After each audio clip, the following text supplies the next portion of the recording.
Bonjour à tous et bienvenue sur l'émission La programmation expliquée à ma copine. Bonjour Sandrine. Bonjour Mathieu. Donc dans cette nouvelle émission, en fait, c'est la suite de la précédente où Sandrine va essayer va créer le jeu Pac-Man qu'elle avait fait en Flash et le convertir pour qu'il soit jouable sur les tablettes, les smartphones et le web. Donc il y a eu déjà, on est parti d'un code source existant que l'on va améliorer au fur et à mesure en se posant les bonnes questions. Et le but pour vous, c'est d'apprendre les stratégies, c'est-à-dire la dernière fois, vous avez appris la gestion, qu'est-ce que c'est qu'un objet, ses propriétés, en fait, c'est les caractéristiques, par exemple, d'un joueur dans le jeu ou d'un objet du jeu avec des caractéristiques, comme les ennemis ont des caractéristiques et des vies. Donc ça, c'est un objet. Ensuite, la gestion du clavier avec le framework Phaser, donc le fait d'écouter lorsque le joueur appuie sur une touche particulière du clavier et d'effectuer les déplacements.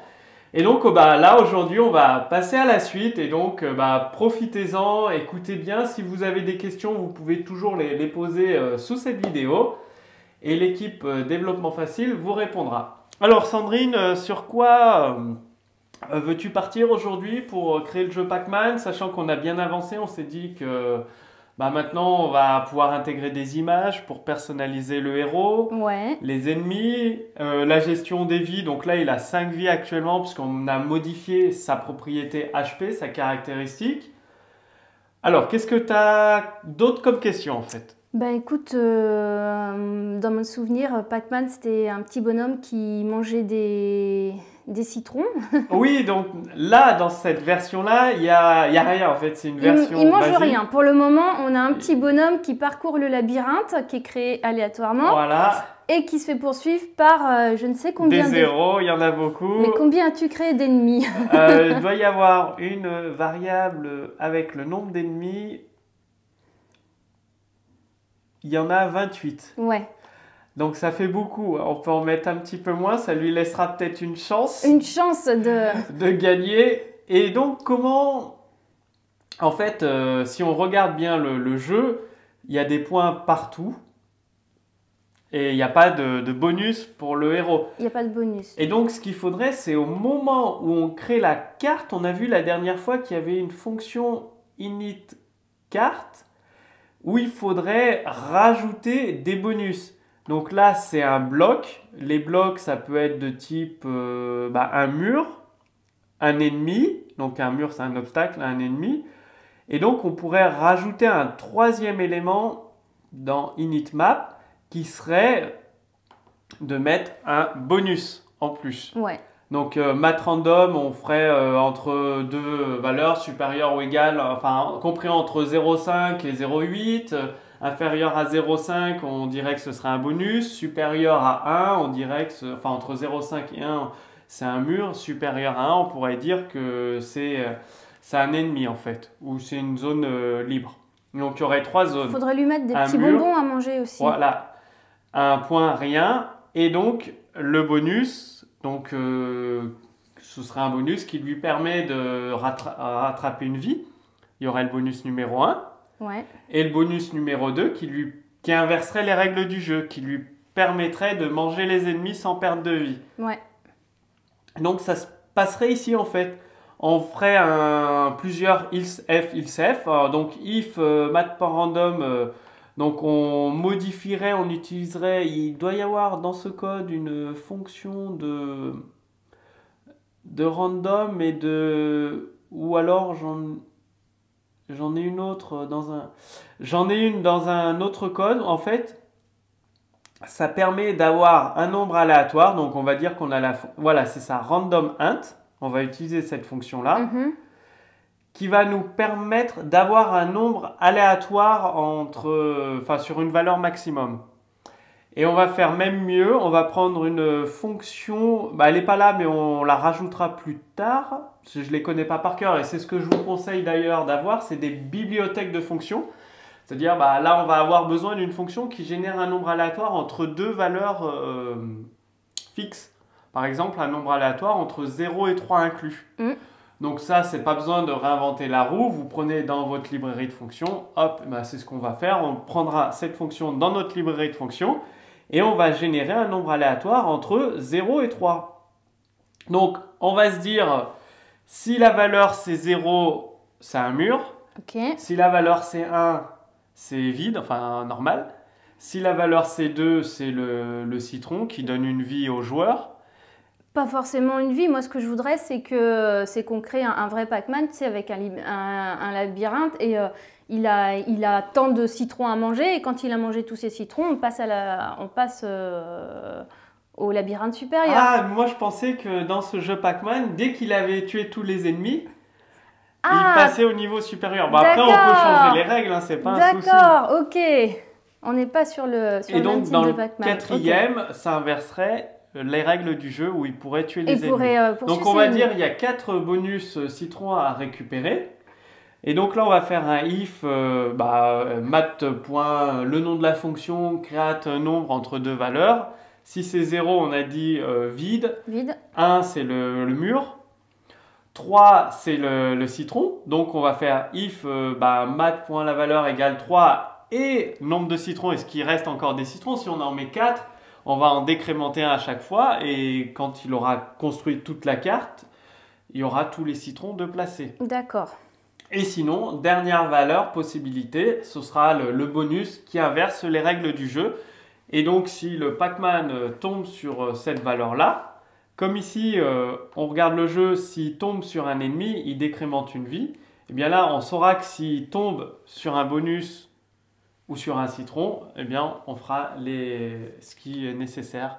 Par exemple, le bonus, on va lui rajouter une vie dans sa propriété HP, vu que c'est un objet, donc c'est simple à gérer. Ou sinon, s'il prend un citron, on va dire il ne reste plus que 3 citrons sur 4 à récupérer pour passer au niveau suivant. D'accord.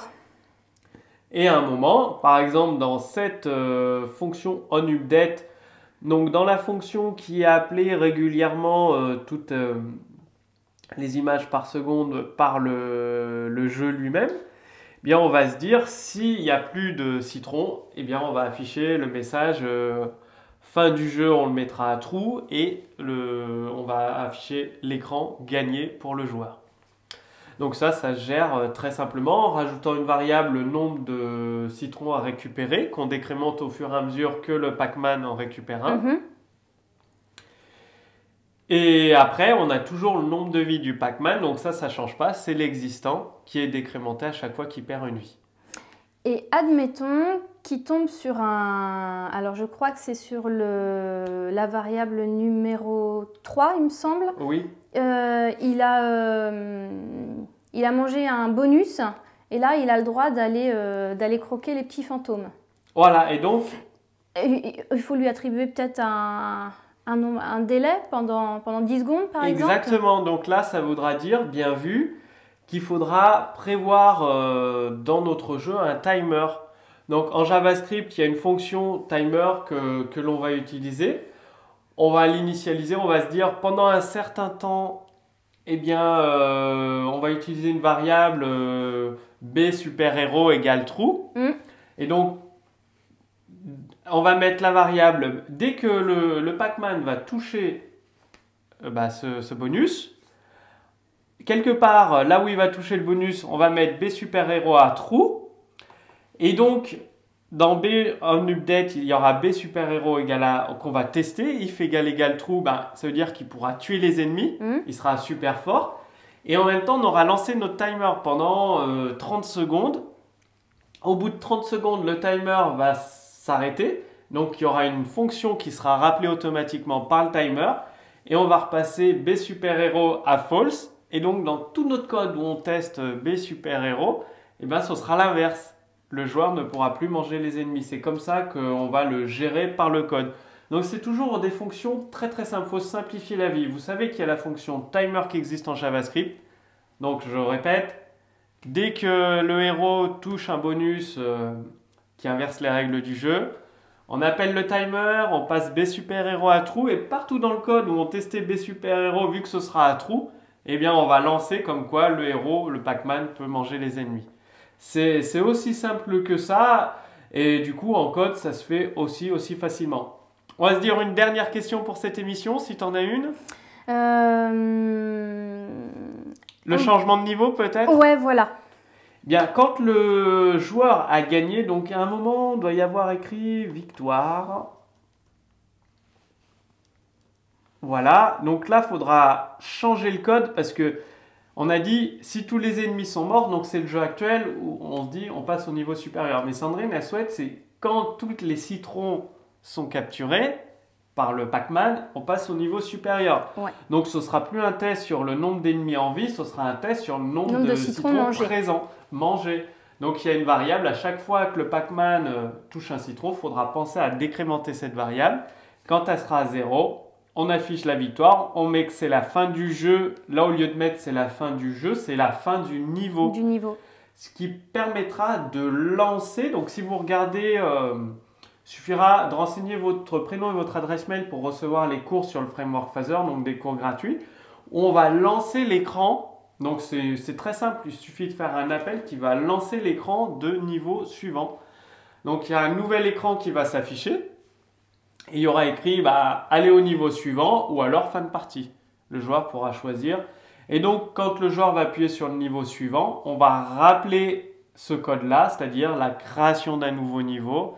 Et on va relancer la partie avec un nouveau niveau. Donc, on verra justement dans la prochaine émission comment basculer d'un écran sur un autre avec le framework Phaser à travers un autre exemple d'application. Comme ça, ce sera après à vous de jouer. Vous réunirez les deux applications. D'un côté, ce jeu Pac-Man, et de l'autre, le fait de basculer d'un écran à un autre. Ça vous fera un excellent exercice pour voir si vous avez compris comment utiliser le framework Phaser tout simplement. Très bien. Donc, c'est la fin de cette émission, la programmation expliquée à ma copine. Donc déjà, vous avez déjà un exercice. Effectuez les modifs de ce code pour voir si vous avez bien compris le fait d'implémenter des bonus, donc d'inverser le jeu, que le héros puisse manger les ennemis, de programmer des citrons que le héros puisse manger et quand tous les citrons sont mangés, on bascule sur le niveau suivant. Et donc dans la prochaine émission, justement, vous verrez comment effectuer cette bascule d'un écran sur un autre dans un jeu pour tablette avec le framework Phaser. Maintenant, comme je vous l'ai dit, si vous voulez aller beaucoup plus loin, donc au lieu d'attendre la prochaine émission, si vous voulez gagner du temps, il suffit de renseigner votre prénom, votre adresse mail juste en dessous de cette vidéo et vous allez recevoir par email, directement par email, des cours sur la programmation, comment créer des applications, que ce soit avec le framework Phaser ou d'autres frameworks. Et petit à petit, vous allez apprendre des mécanismes, une façon de penser pour programmer des applications performantes très rapidement. Par contre, si vous voulez aller vraiment beaucoup plus loin et être accompagné par une équipe d'experts, là juste au-dessus de nous, il y a un lien cliquable, une image, il suffit de cliquer dessus. Vous allez être redirigé dans la deuxième vidéo dans laquelle vous allez apprendre comment créer des applications pour mobile, smartphone, le web, très rapidement, comment travailler en équipe, donc pour gagner du temps, créer plus rapidement vos applications, donc à 2, 3, 5, 6 développeurs sur la même application. Comment créer une architecture d'application qui soit solide, que vous puissiez faire évoluer très facilement, très rapidement. Donc tout ça, c'est dans la deuxième vidéo. Il y a une équipe, les experts développement facile vous accompagnent. Donc des développeurs qui ont plus de 10 ans d'expérience dans différents langages qui vont vous accompagner, répondre à toutes vos questions. Donc cliquez simplement sur le lien au-dessus de nous. Tout est expliqué dans la deuxième vidéo. En attendant, avec Sandrine, on vous dit à bientôt pour la prochaine émission, la programmation expliquée à ma copine. Sandrine, si tu as un dernier conseil à donner je dirais comme la dernière fois, soyez sages et programmez bien. Merci Mathieu en tout cas. Merci à toi Sandrine et à très bientôt. À bientôt.